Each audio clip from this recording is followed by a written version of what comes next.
So this was an interview? Yep, this was an interview. I'm doing a tape sync, which is basically capturing mainly our side of the conversation, getting good audio. So we have their track. Okay, thanks. Bye-bye. And our track. And then a stereo mix of the two, which I'll then send over to their producer.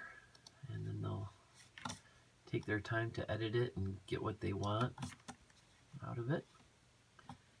But yeah, that's basically 2 hours and 5 minutes of recording an interview. And then they'll probably cull that down to like 15 minutes Probably. max. Yep. And basically what we've got going on is we've got a mic on a conference phone in the other room, which is basically just a mic on a conference phone.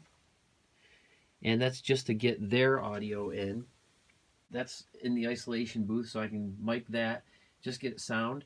And then around the corner, there's actually a headset attached to a mixing station, so I can actually adjust the amount of volume that they're receiving. So this is our person here, this is their mix, so that's why I've got that turned up. But then on their mix, I have it muted because they don't need to hear themselves, but they need to hear my guest. And I'm actually coming through on the talkback mic, so I can basically route everything to their system. What's this clever little thing? This is a clever little device. So this is a microphone to the speakerphone, just plugged by earphones so that they don't hear any room noise when I go to send this. And then... That's cheating. Yes. And since it doesn't really matter, because they're capturing their side, what really matters is that the talent has a good audio quality on this side. So the talent will sit here, and then it'll be routed through the interface. They also have their own mix station with their headphones, isolated headphones, so that they can actually turn themselves up or turn the host up through the phone, and they get a nice mix of what's going on. And because of this, all the controls are independent. I can be at the studio desk doing a talk back, and I can actually just press my button so that they can hear me. I can talk to everybody, and I can adjust the levels. And then no noise because you're on the other side of the glass. No noise, yeah. And there's the micro studio. So it's pretty Cool. Yeah, pretty cool little setup. That is pretty neat. What's with the powder on the headphones? That's just the fur. It's or the fake. Oh, It looks like it, but it's just a nice pretty- soft. it's pretty hideous.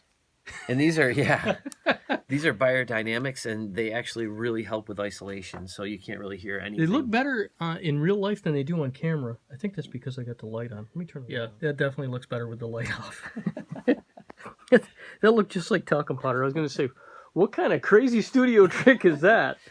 Nothing. I just like messing with my guests. By powdering your ears, it makes you last longer as far as the studio session goes. You can sit there Your and- ears don't get worn out. Yeah, As much. and have headphones on for 32 hours straight. That's like a wicked good deal. Yeah, so now I'm just going to take those files. I've got them all named appropriately, so the files will have the appropriate names for each track. And then I'm going to basically say song, export the stems. I'm going to pick the stems that I want. Actually, before I do that, I have to unmute the stereo channel. And now I can say export stems. I'm going to pick the stems that I want to go. Brad, Matt, in this case.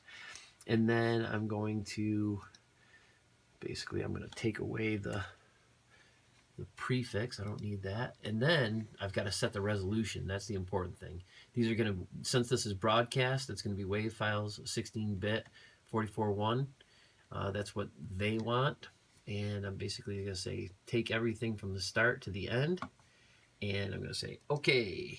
Boom. And then after a little while, they'll be exported as 3 individual files, 2 mono files, 1 for each person that participated, and then 1 stereo mix that has basically a mix of the two people on there.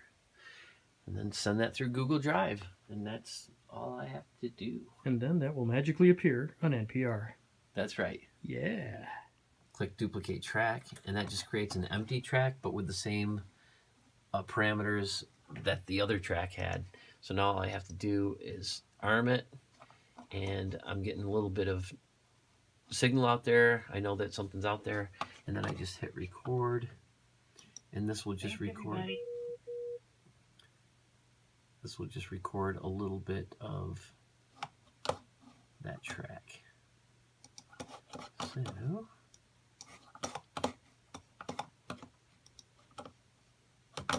stretch it out a little bit because this is a long. Library closes in 15 minutes. Well, I'm glad we didn't hear that when Yeah. everything was going on. Let's try that again. Too bad you weren't recording ambient in the room. Yeah, I know. Then I That would have would've been known. I would have known right off the bat if it did that, which would have been very cool. We're talking about our library warning system that warns you to get out of the building. That spills over into the studio. That's pure awesome sauce. So we're gonna hit record here again.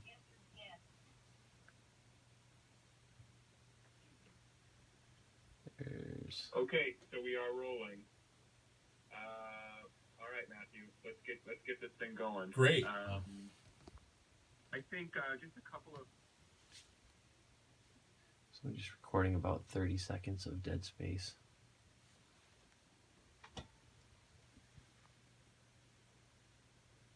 Bada bing. Bada boom. 30 seconds of dead space. Now they can listen to that back as much as they want. And use it for that reference. For reference, correct. Nice. So I'm going to export that. Well done. It's amazing, isn't it? Science. So now I'm going to just go again up to song, go to export stems, and I'm only going to select the track that I just did, which was, it's actually called Mat 2, but just say save, and then in a couple of seconds, oh, no. Was it trying to cook all of them? Yep. Actually, it's going all the way to the end because I set my endpoints. That would have been fun. That would have been a long wait. Yeah. So I'm just going to select this section because you can just select the section Ah. and then say song, export stems. And then over here, you say between loop. And then I say, okay. Oh, because I didn't set my loop. All these little things. So I got to create a loop up here actually. From the beginning to where I ended it. So there's a loop. It didn't have the top. Right. Okay. I So get it. now that there's a loop, now I can right click, oops, and say song, export stems, between loop, there's my wave information, okay, and now it's just going to take a couple Yeah, seconds. it's better. Yeah, it's a whole lot quicker than doing the whole. Yeah, and there it is. Now I can actually just rename that and say room test.